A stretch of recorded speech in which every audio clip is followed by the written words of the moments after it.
Are we going or like what is happening? This summer's you're giving me flash 100-yard dash vibes over here with this countdown, Summer. Goodness. Welcome to Atomic Mass Transmissions Live. I'm Will Schick, Director of Product Development, and today we are going to be painting one finely chiseled Atlantean. We're going to be painting Namor for Marvel Crisis Protocols, coming out in like 2 months, I think. I think June, July, I don't know, one of those J months, alongside Black Panther, Chosen of Bast. So excited to put some paint on this fellow. We're going to be doing a lot with skin tones today, so we're just going to explore, have some fun, and get this boy ready for the beach. So let's just dive right into it right now. Right now, Summer. I don't even know where you're at, to be honest. You're barely here. Anne leaves. She goes to do some exciting stuff in her life, and you come in, and now we don't even know what we're doing anymore. Like the the other person's song? All right, first of all, I don't apologize for not knowing pop music stars. At least I can recognize the Wrecking Ball comment as something, okay? But if your goal here is to make me feel, shame about not knowing, is it Miley Cyrus? All right, see, I got there. They're kind of all the same.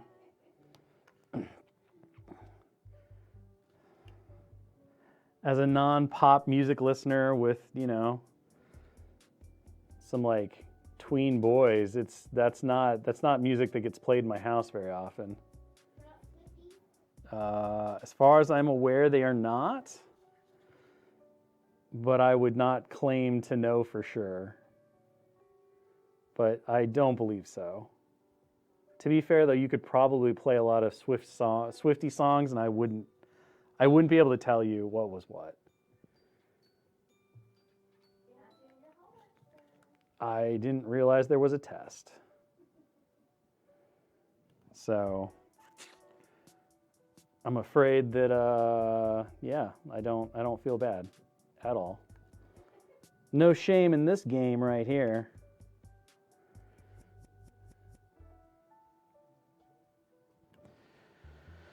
All right, we're just gonna lay down some foundational skin coats here using our mix of various monument skin tones. Looks like we'll be doing a couple coats of these because either my wet palette's really wet, which is possible, or these paints are just a little more translucent than your average paint. Either way, we'll work through it, no problems. We have an entire hour to work on this man's bulging muscles, so I'll be great.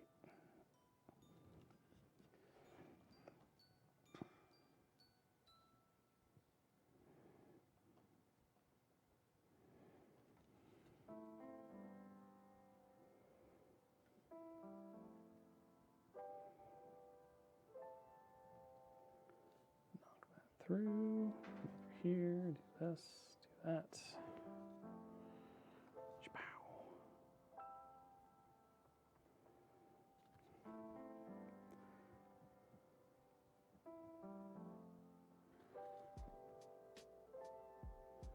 Ooh, it's almost time for this brush to go into the dry brush pile. It's a little rough, Summer. It's a little rough.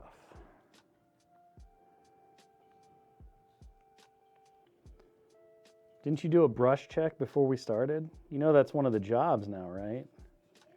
Yeah, it's on you. You're the producer. You're producing this. You gotta go through just like a good equipment check. You gotta go through and check all the brushes for. You didn't check the brushes, so that's clearly not true. I don't know. I'm just as Anne calls us, which makes me want to vomit, the talent, ma'am. That clearly implies that I have no idea what's going on.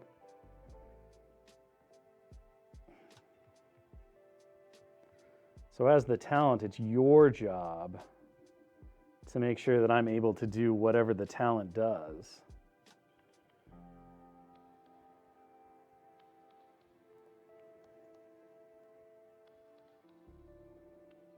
Let's see. Any plans for Luke Cage heroes for higher affiliation at some point? A lot of street level heroes missing. That's true. All of those characters are missing. And I have to imagine that, this question might be sponsored by our own art director, Josh Colon, because he is also a huge advocate and lover of the heroes for hire, especially Colleen Wig, Misty Knight, Immortal Iron Fist. Even though we do have an Iron Fist, there's a couple of variations on Iron Fist and honestly Luke Cage, Power Man, that maybe someday we'll get a chance to go to. So, well, they aren't around yet. They're definitely not forgotten about. Josh would never allow it, for one. So yeah, hopefully at some point we'll get to kind of continue to look. I mean, we obviously have, in addition to Mr. Namor here joining the Defenders as more of the higher echelons of the Defenders, alongside Hulk and Doctor Strange and stuff. We also have Shang-Chi and Silver Sable kind of coming in for more of that street level hero Defenders flavor. So we are expanding in that direction currently here in a couple of months or a month. I don't know. Again, I have no idea when things release, to be honest.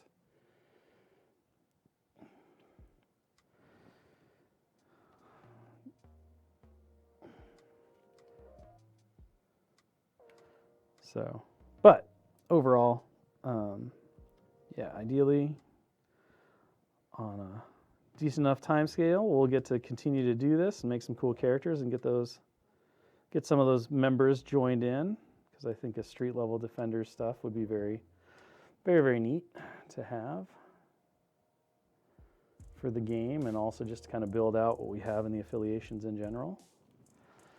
All right, I'm gonna let this initial coat of skin tone dry because it is very wet. So my guess is I got my wet palette just a little too wet today. It's raining outside too, so it's a very wet day in the Pacific Northwest. Isn't it summer? It's so rainy out.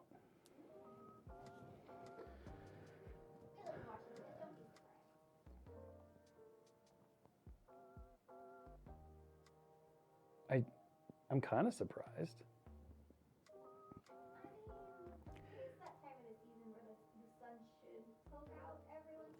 Yeah, that's what I'm saying. It's May. Come on now. We should definitely be at that level. Ooh, that was too much.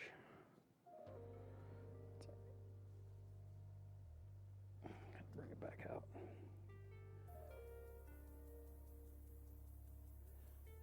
Yeah, as far as the chat goes, I don't know if I'm necessarily on board with the idea that Luke Cage and Iron Fist, their original minis and poses, are anything but still very cool.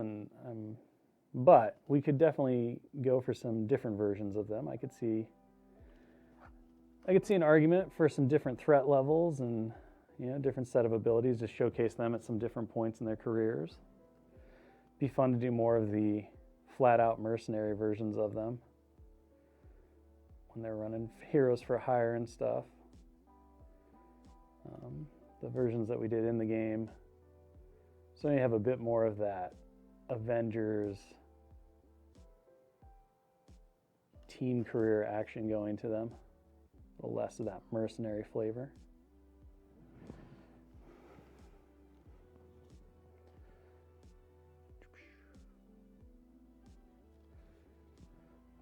Luke Cage needs his Power Man tiara, no doubt. As long as he's appropriately named Power Man with that tiara, I'm in. But no tiara, he's definitely more of a Luke Cage. Giving up the Power Man moniker.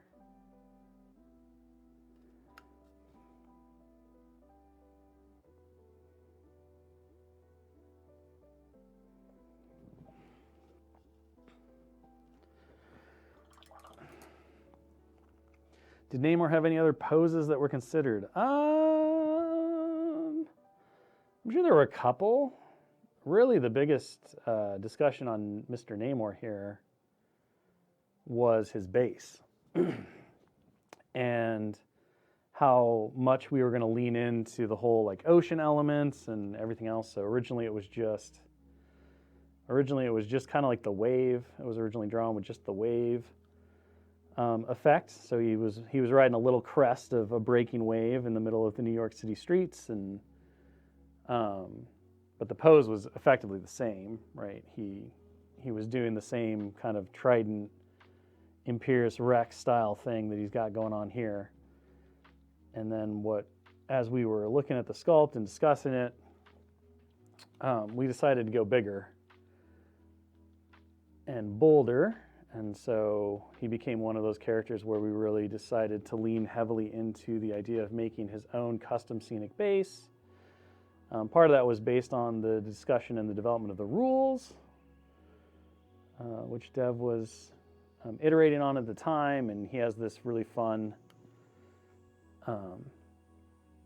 superpower ability where you get to pick some options whenever he makes an attack, and all of the options are based off of this various sea life. And so we were kind of discussing that, and we said, wouldn't it be fun if we were able to get some more of that stuff on the base, because we were really liking where the devs were going with it and what they were building out. And so then all of a sudden, I don't think it's on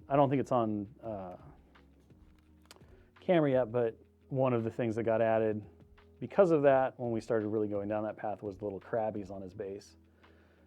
Because one of the choices that you can make with that superpower is to have a little scuttling crabs come out, and they mess with your opponent's plans and stuff. And so that became a highlight in the office whenever we were doing playtest with them. And so we determined that by doing more of an impressive base, one, we were really doing more justice to the character, which we obviously very much enjoyed.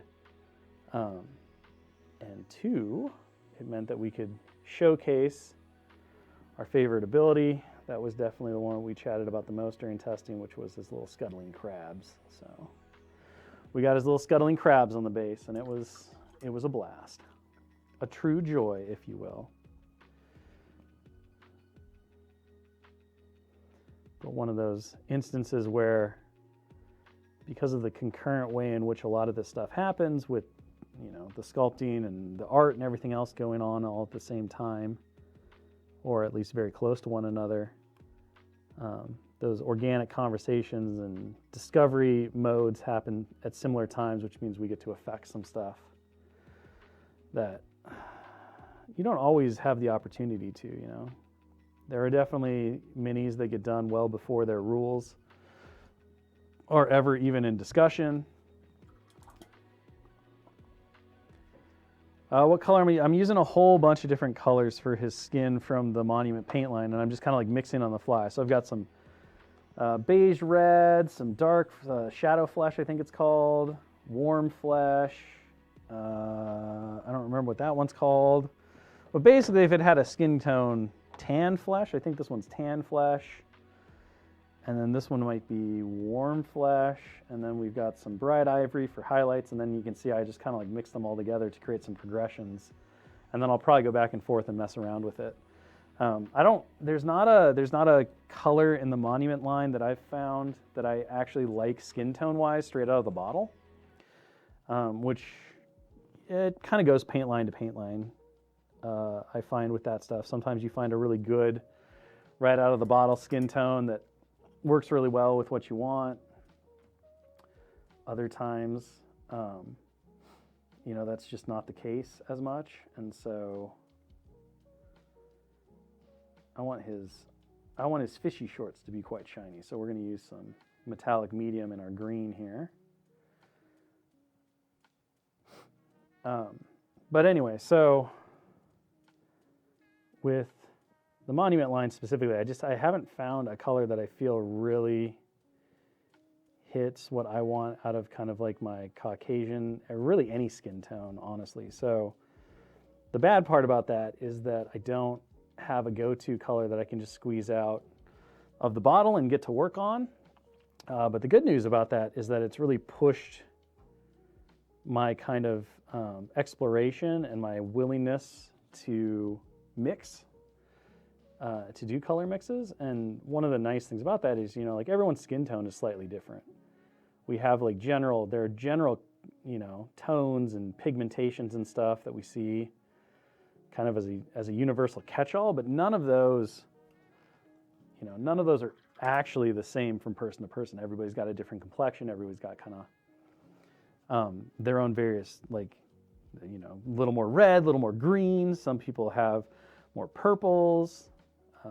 Some people are lighter. Some people are darker with their melanin stuff and all of that. So it really, by mixing your base, like your skin tones, right, your skin shades, you wind up in a situation where you get a lot of really interesting variation, and it starts to make your whole miniatures collection feel more natural, and no one quite looks identical. So it's a lot less of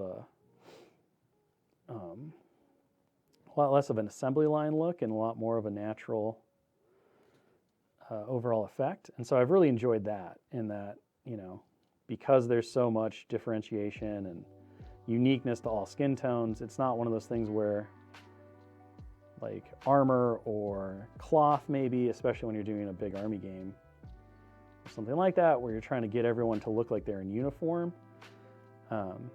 There's much less of that's kind of odd that, this person's face doesn't quite match this person's face. And these skin tones are all different because naturally, as people, right, we're all different anyway, and we all have these different skin tones. So you do get a lot of freedom to explore and really find, those mixes that work well for you. And it's just good. It's a good practice for your art and your color theory and all of that good stuff, in a very safe environment. And one that you don't have to replicate over and over, because the more variation, the more differences you have, subtle or not subtle, right, the better. So that's what we're doing. So we're just mixing. Now, to be fair, I could have started from like yellow, white, blue, red, the classic like foundational skin tone colors, and I could have mixed them straight from the beginning and not even used a pre-mixed kind of skin tone paint in general. And I have done that a few times, and that is also really an interesting way to approach it and kind of fun. But I'm not as comfortable doing that in the short time that we get together to be able to, paint and hang out and hobby and all of that, that I would need to be in order to just kind of like dive in and be like, yes, this is where we're going. Some more practice, you'll probably see me start doing that more often, but not there yet. So I'll still start from a foundational skin tone, or a pre-mixed skin tone, and then I'll just start mixing those colors together and utilizing some of what I've begun to learn in terms of just mixing your very own flesh tones directly on the palette without relying on a pre-made mix. Where I need more red, or maybe I need a bit more blue or purple, and I need to add some more white to this mix and that kind of stuff. Because the theory is effectively all the same. It's just, where are you starting and where are you ending up? And how much of that is you along the way, and what you're mixing and everything else. So.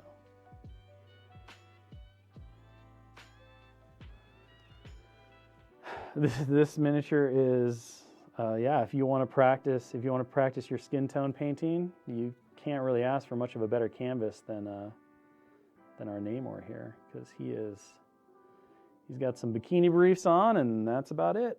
His little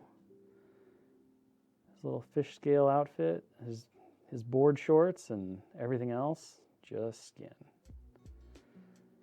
Just well-defined musculature. And to be honest, if we all looked like Namor, we'd probably all just run around in nothing but swim trunks, because good Lord.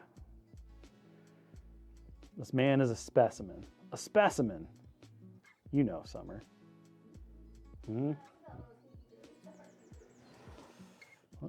You speak your truth. You speak your truth, Summer. It's fine.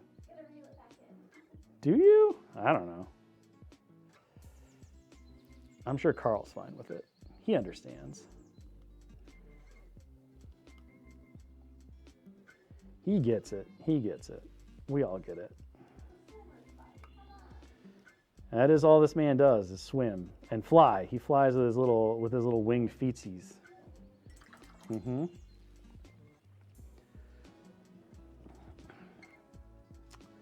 Yeah, we do.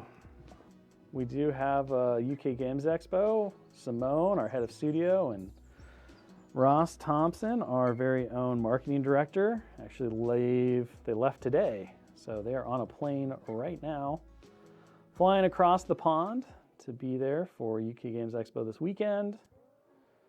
So you'll have to make sure to catch them, Mr. Darren, while you're there doing all the good work, showing off the games and everything. But I'm excited to see how all the GTs over there go and get the lowdown for the events. As some of our very first official GTs, or our very first GTs of the year ever. I think the UK Games Expo is the very first. But I could be wrong. I'm always hesitant to go all in on such statements because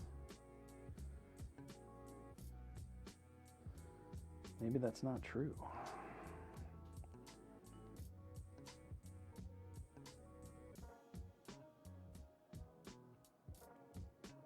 was going to start blocking out kind of all of our muscles. So I'm going to do some really rough blocking right now where I'm just kind of catching all of these big muscle groups, and I'm not going to worry too much about making the blend smooth or anything like that. I just kind of want to build out. I just want to build out the shapes, and then from there I can come back in and I can utilize some glazing and some washes and some other blending techniques to really build stuff out.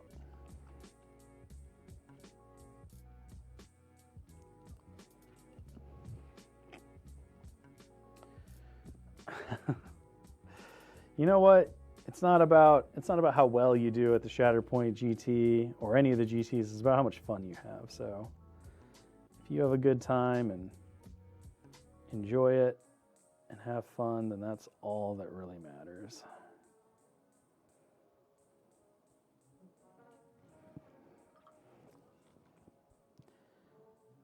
So I wouldn't overstress.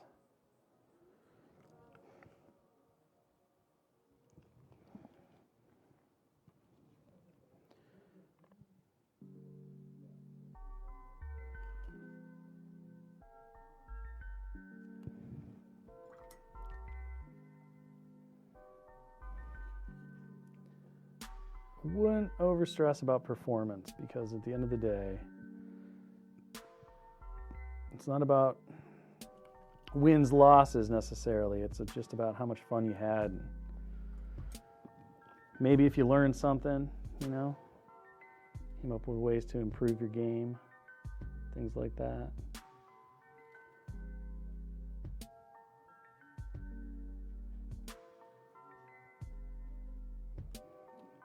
I'm gonna do those like Vulcan eyebrows too.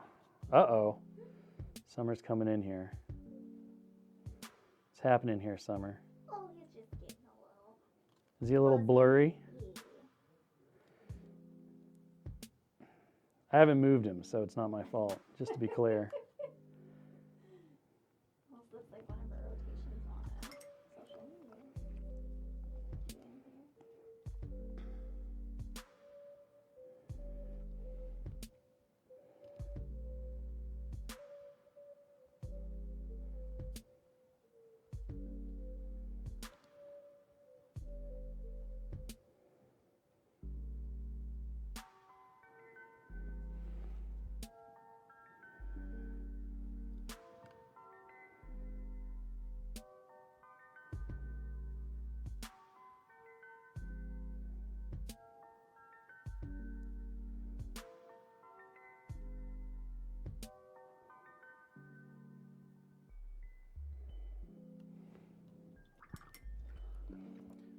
overall goal for Namor's role on the table?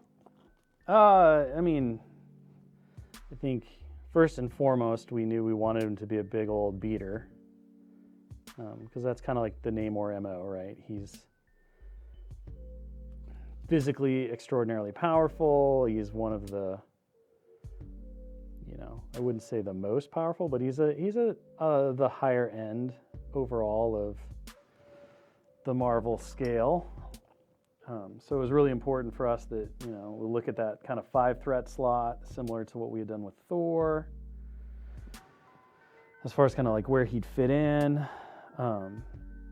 another big thing was looking at the invaders and what he would bring to kind of revitalize or bring back a little bit into the spotlight the Captain America Hydra wave that we had done, where we'd introduced, Steve Rogers Captain America and the OG Human Torch. We'd always kind of designed those characters with the idea in mind that at some point we would expand them out into more of the classic Golden Age Marvel invaders and stuff like that as an affiliation, kind of working within those bounds and strictures, as well as, of course, highlighting Namor himself as a defender and his time among that team. So it really came down to a conversation of, okay, we know we want him to be a character that can get in there and mix it up and be physically quite potent and powerful, and he can go toe-to-toe with folks like, OG Thor and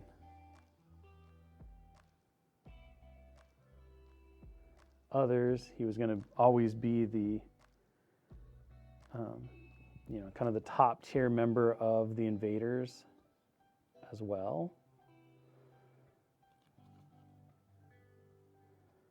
And from there, it's just kind of defining what exactly, what exactly you're looking for out of that role, right? Because there's a lot of ways to be any threat level in the game. There's a lot of different ways to express being, a powerful kind of brawler character. Are you someone who's more tanky, kind of like the Juggernaut, with some kind of really unique play pattern? Because obviously Juggernaut has that interesting mechanic where he really wants to move to maximize his attack strength and gain power and all this stuff. But he's also fairly resistant to damage, which allows him to get into the mix and take some hits and then swing back. You've got more of your Thor-style character who dice dependent, but a lot of throws, a lot of displacement, a lot of just really powerful overall abilities that are balanced out by the fact that, you are relying on odds, right? One of the things that keeps original Thor in check at his cost, even though he has, a throw on his basic builder, a very powerful throw, and then he has access to a superpower throw and all these other things, is that he has no dice manipulation inherent. So, if you have a bad roll, you're not going to see as much output out of him. If you have really good rolls, you're going to see a lot more. And you can play with that in a development standpoint and a design standpoint to really make sure that characters aren't coming in over the top, ideally, right? We want characters to feel unique and to feel powerful, but we also want to make sure that they feel largely balanced against each other and they're offering players interesting options and ways to approach the game and stuff. So Namor became one of those characters that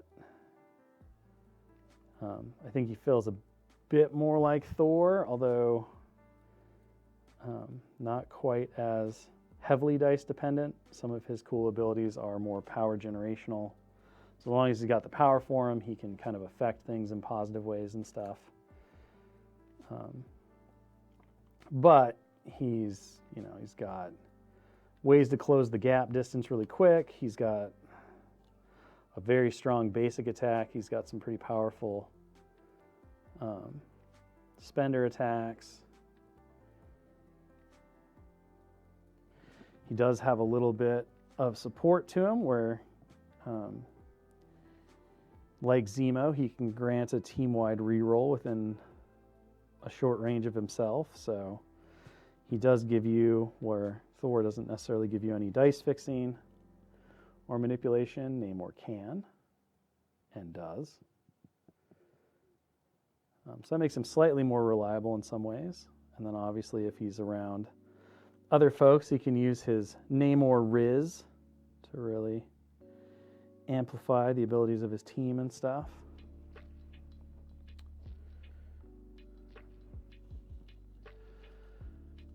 Gold. The gold areas currently are just base coated with copper, actually. So just using some monument copper. We've not done anything else to those sections yet. We'll see how far we get in our hour if we come back to those or not. But at the very least, we'll be able to claim that we're tabletop ready on that stuff.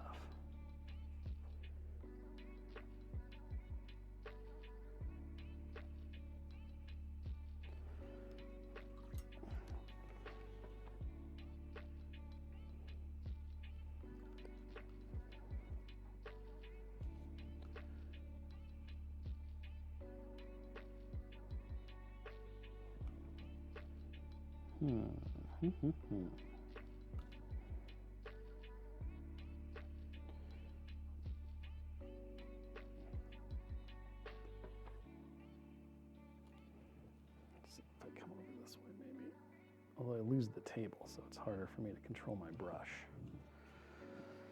All right, so we're just going to continue on with, our progression here and doing our skin tone. I might add a little bit more yellow.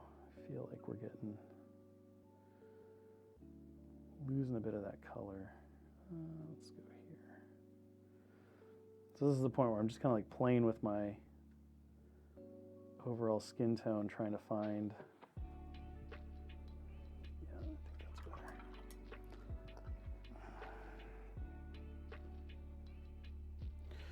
Trying to find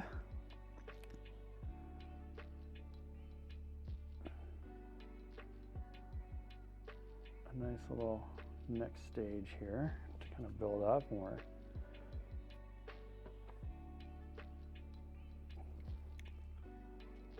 Two in the red, so I want to add a little bit of that yellow, I think. Try to up our saturation a little bit because he's looking a little dull right now. So I'm going to get that beach body glow going on here.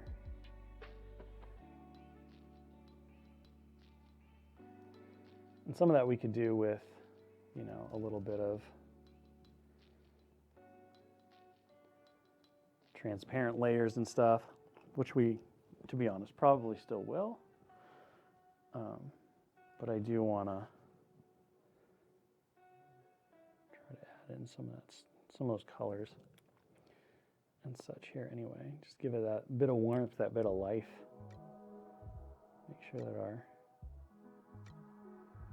skin tone doesn't look too dull.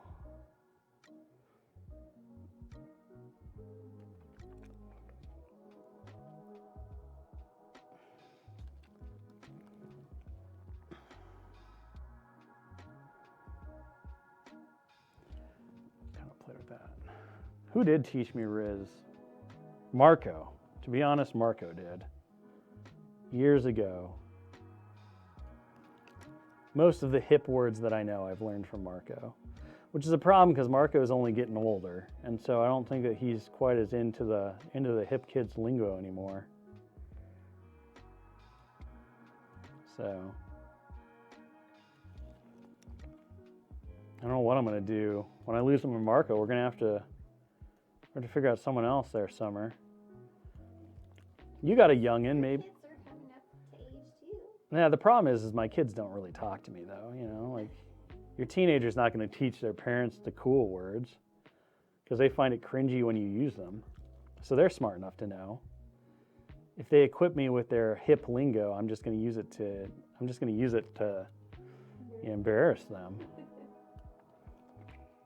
So yeah, I need somebody else. I need somebody who doesn't know that I'll abuse the power.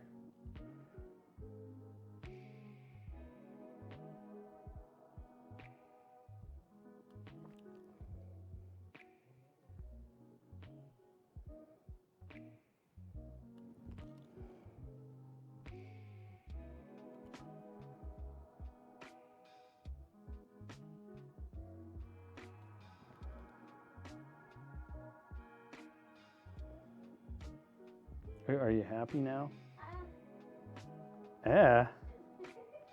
Wow. You don't have to lie. You'd be like, I don't really have I kind of have to. I don't know. I've yet to master the whole like paint a miniature without moving it, I guess. Does everyone get there? Well, I guess I'll have to work harder at that. I mean, you've already stopped me from moving the Mini nearly as much as I want to, because normally I wouldn't even be on this gimbal. I'd be all over the place, Summer. I'd be a monster. You wouldn't even know what to do.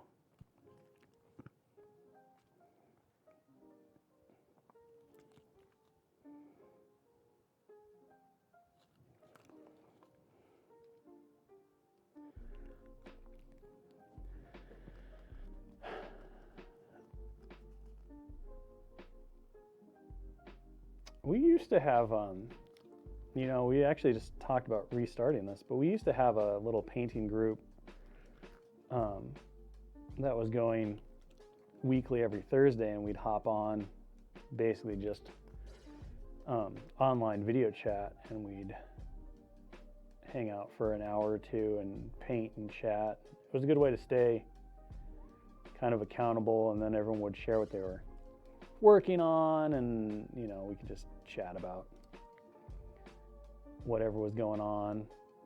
We started that. I actually started that during the grim days of the pandemic, as just a way to get some personal connections and stuff that we were all missing out on. But then I think everyone got the ability to be able to go back out and do things and go outside and all that stuff, and we kind of fell off. Suddenly everyone had all this stuff that they wanted to do that didn't involve being in front of a computer screen on Thursdays, but I think now we've gotten to the point where it's kind of swinging back, and everyone remembers how much fun we were having at it, and we've kind of filled our time up with other things that we do outside of it, so hopefully we'll get that restarted again. That was pretty fun. But my guess is that probably won't happen until after summer, because everyone's always on vacation and stuff, or we got lots to do in the office, things like that. Maybe we'll get Summer involved this time. Summer's cool. She's a cool girl.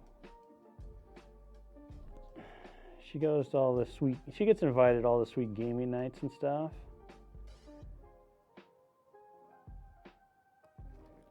And then when she decides she doesn't like the game they're playing, she doesn't show up, they suddenly decide they're not going to play that game anymore. That's how cool she is. That happened at lunch. Four or five times. Wow.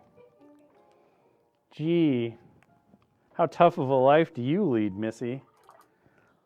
How tough of a life do you lead?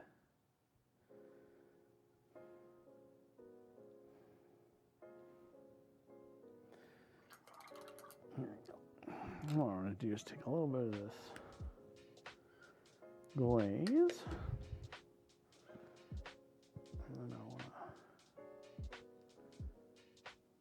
mix in a bit of that. Yeah.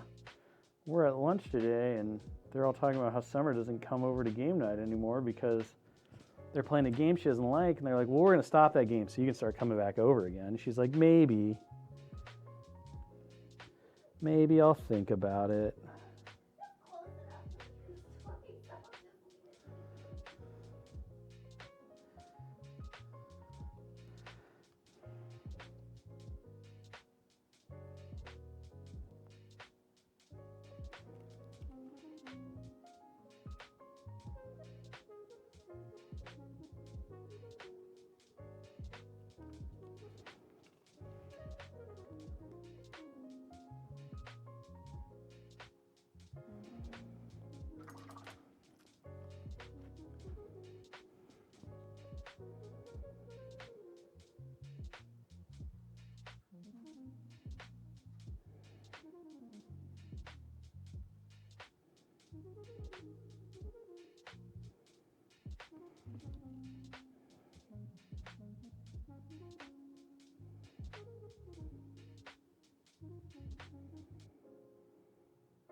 Oh yeah, that is Anne. Anne has been showing off all that cool Shatterpoint terrain that she's been working on for her home table.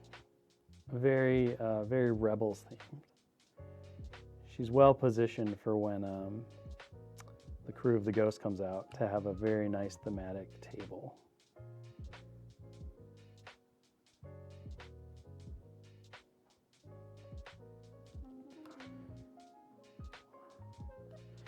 Really quickly glaze over this whole leg now. We kind of built out some heavier blocks, and now we're just going to kind of blend all of that together using a bit of a glaze.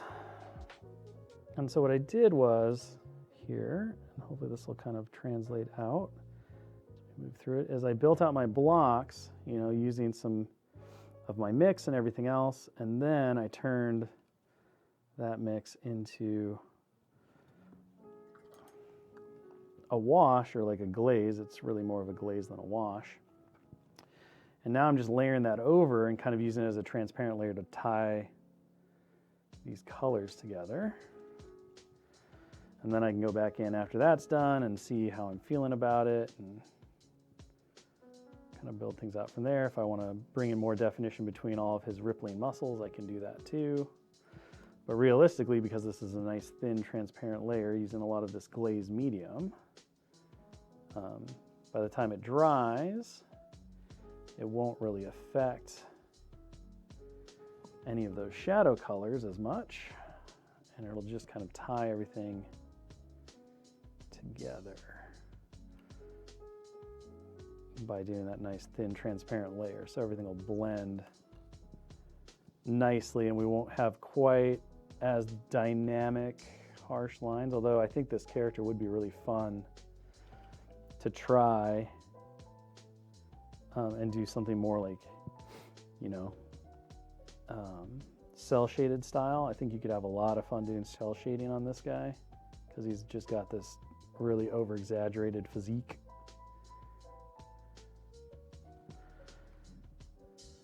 And so you can get really crazy with your level of highlighting and shadows and all of that stuff and create a, it looks like a stepped out of a Toriyama cartoon or something like that.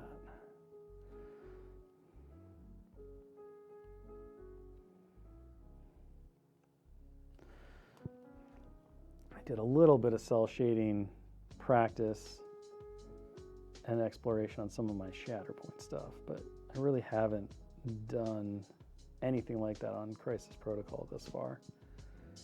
If I was going to start though, I think this could be a really fun character to do that on and just play around with and see kind of how it all turned out.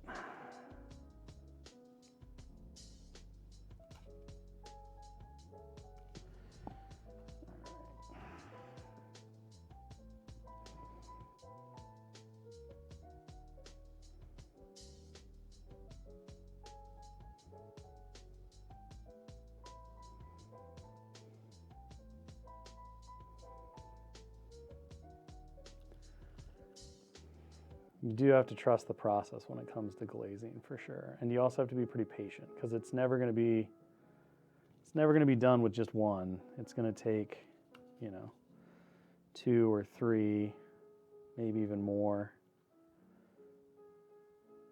to really tie stuff together. And of course you can use different washes and all of that. One of my go-tos for doing skin tones at home and everything else is actually using a magenta oil wash. Can really bring all those skin tones to life, and oil washes are just such a great tool to have access to in general. That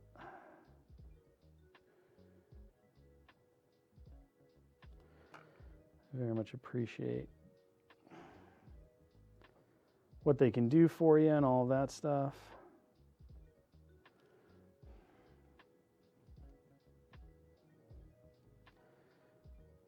But the nice thing about using like a magenta is that it'll add that really rich red warmth, because we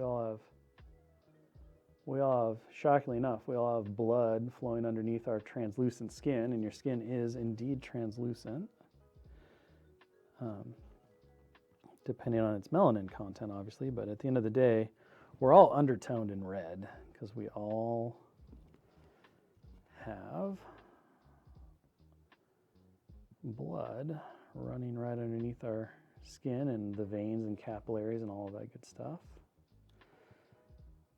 So being able to mimic some of that and get those red undertones, that's why you see a lot of shadow flesh or some kind of skin undertone typically starts with a red or a purple, some kind of red color or red mix. And then you build out from there.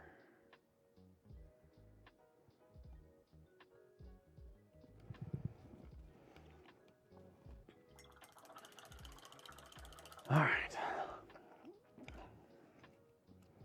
let's go ahead and do some really quick here.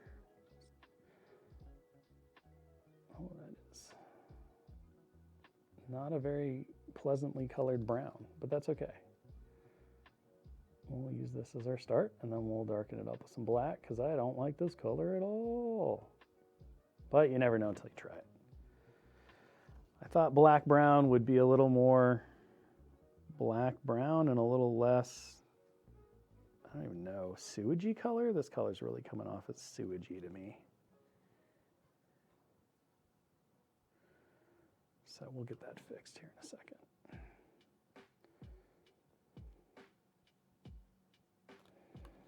It's not terrible, but it's definitely not the color that I was looking for.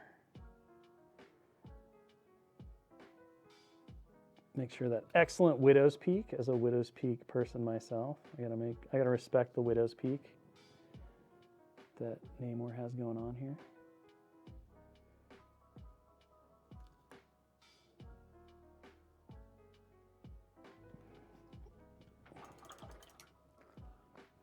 All right. Well, hello, Mini Marvels Marvelous Minis. Woof, it's quite the thing. Quite the thing. Go back and do another. I think our glaze layer is mostly dried here, so I just want to do another one really quick. Some of these areas. A little bit more colors. Really thin this out. Just a dot of water. There we go. So that's going to be really light. That's kind of exactly what we want here. So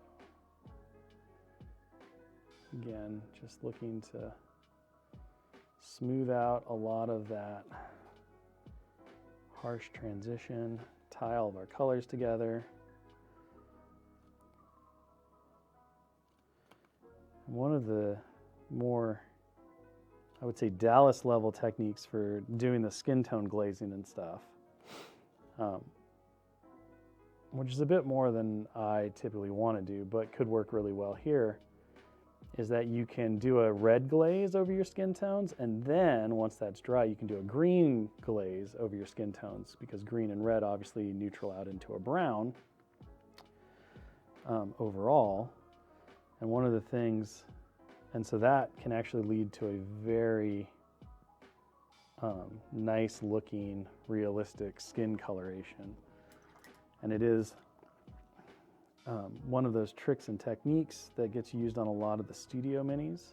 So it would not surprise me at all to learn that the Namor on the box had his skin tones done and then got the classic studio green-red glaze treatment. And again, you know, you'll do one of the glazes and it'll look too powerful, whether you do the green or the red first. And you'll be like, oh no, it doesn't look as good.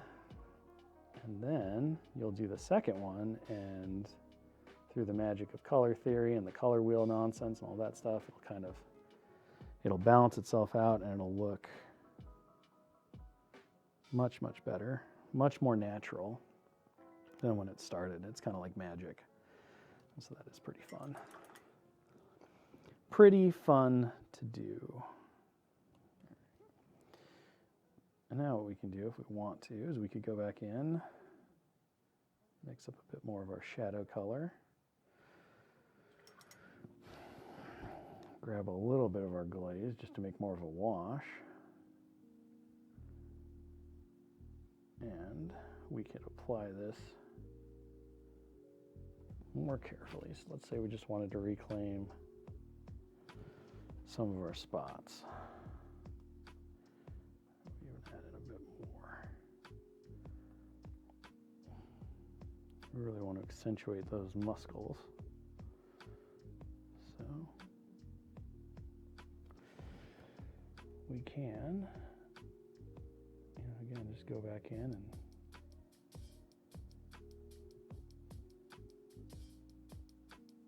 kind of just spot, use a controlled kind of wash / dark lining to go in and just really accentuate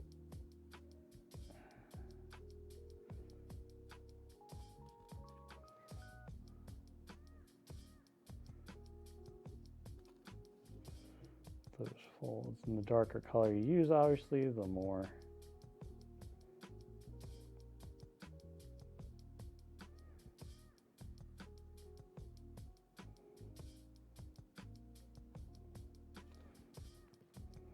pronounced it'll be. So this is kind of all up to just whatever your personal tastes are, how far you want to go with it, all of that stuff. But you know, if you wanted to do the kind of the comic book styling, you could do black or get to a really close black, and that obviously would be quite powerful. I'm using this shadow flesh here because it adds a bit more warmth and color back into our skin tone, which I feel like we lost a little bit of. And I see that my arm's coming undone, so I'll have to fix that. The glue, she didn't hold very well. That's okay. Maybe I'll come in here and just add a little bit of color to the cheeks.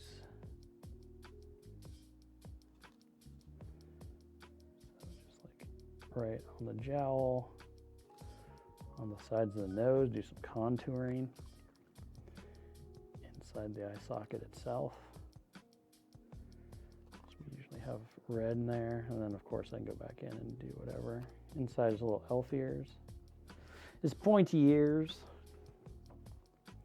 and maybe along the temples and stuff. Add a bit of that. Just kind of blend it back out because it's going to be nice and soft. Oh my, Summer, you're back. You're back again. Guess who's back? Back again.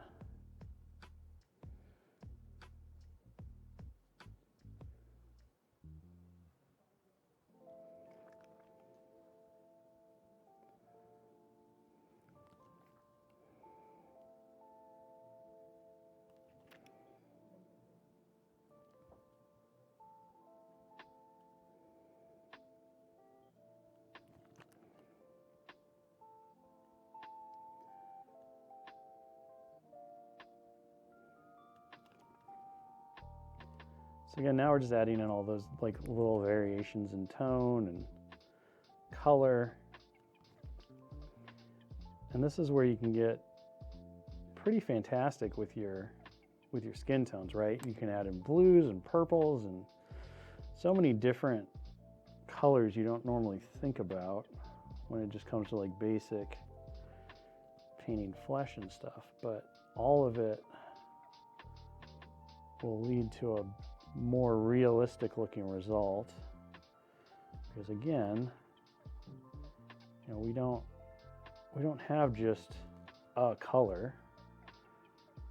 Our skin is made up of all these different tones and these different transparencies and all of that. And you got blues, you got greens, you got purples, you have all these different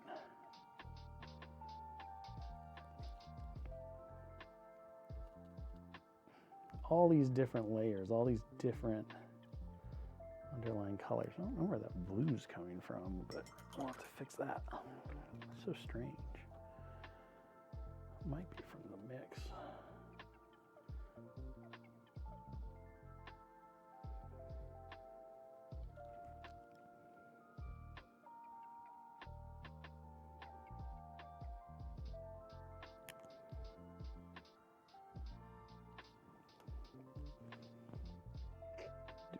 Knee and stuff. I don't know about you, but my knees are pretty red.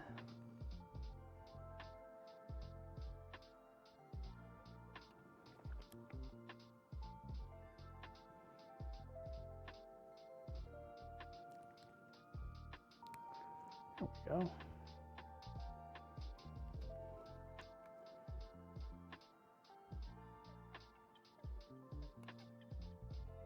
Knuckles, get some color in the knuckles and stuff. Get around. Big old boy's bicep. Just kind of come in and start getting some of those colors in. Like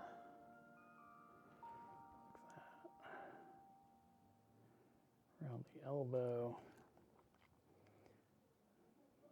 So again, a lot of it is just plain with those glazes and those transparencies.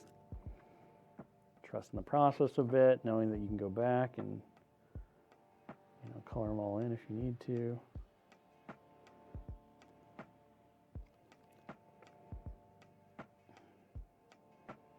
Mostly, again, just trying to get a little bit of that rich warmth in there, because that red is what's going to make your skin tone feel alive and vibrant. If you want a dead skin tone, you want more greens or purples in there. Colder colors, right? We think of dead skin as being blue or more on the cool side. It doesn't have that warmth, right? Rosy cheeks are a sign of health and life. So if you want to create an effect that feels a little less alive, a little less healthy, you go for the cooler colors. If you want an effect that feels more alive, go for the warmer colors, the reds and such. Because that's what healthy skin looks like. It looks nice and warm, ruddy.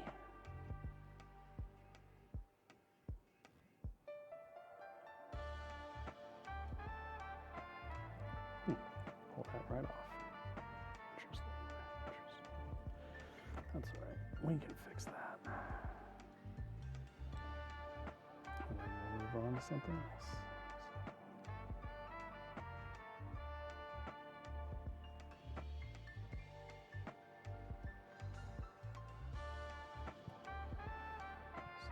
There, it's just kind of, you're just standing there now. You're really freaking me out there, Summer. You don't have to leave. You just, you know, you're just making me nervous is all. Yeah.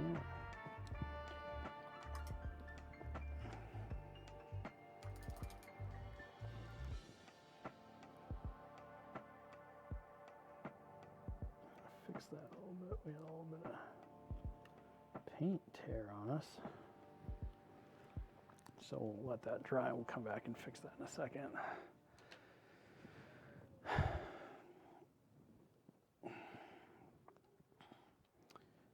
Okay, let's go ahead and I'm going to find maybe some dark green, question mark? There we go, that'll work. Some black green going on here. And again, I just want to make a bit of a wash for the underoos. So that we can get that contrast going on, because contrast is so important.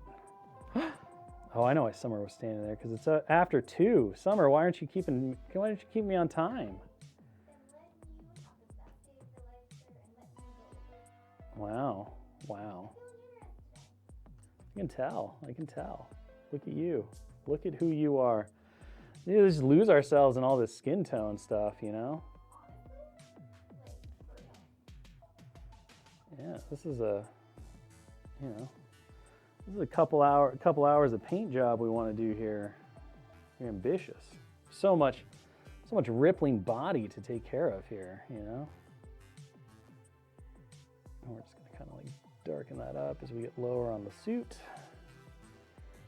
Darken that up as we get lower on the suit.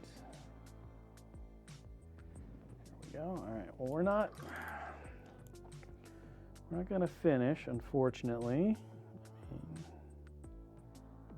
I put some blue out because I thought maybe for some reason we'd get to the water, but not today. Yeah, we want to make sure that, you know, we don't want him to look like a pasty pale boy, because he is overall he's got that good beach body thing going on. I gotta repair this little spot here where the paint pulled up, just real quick. And then I want to get behind the ears. So, all right. And then with that, I'll let Summer get back to work, because I know she's itching. She's itching to get back to the thing she needs to do today. So I'm not going to keep her too long. All right, so there we go. We're pretty close on at least our skin tones here. There's probably 1 or 2 more glazes that I'd wind up doing, just to kind of like build up in here and get some more of his rippling abdomen going on, his abs on abs. I'd want to build that up. But overall, I'm pretty happy with where we got to at this point. We just want to continue to build up our colors, maybe fix whatever blue got down here. That might be paint that pulled up, but we'll get that fixed. But not too bad for a single hour with how much we had to do in terms of building up a nice little skin tone on our Namor. So with that, thank you so much for joining me. Reminder, we do not have a stream tomorrow for Dallas Kemp. The man himself is on vacation, so we're going to let him relax and enjoy his time off. We will be back next week, though, 1 p.m. Pacific on Tuesday and Wednesday with more cool stuff. Be sure to join us then, and until then, I've been Will, you've been great. We'll see you on the next one. Goodbye.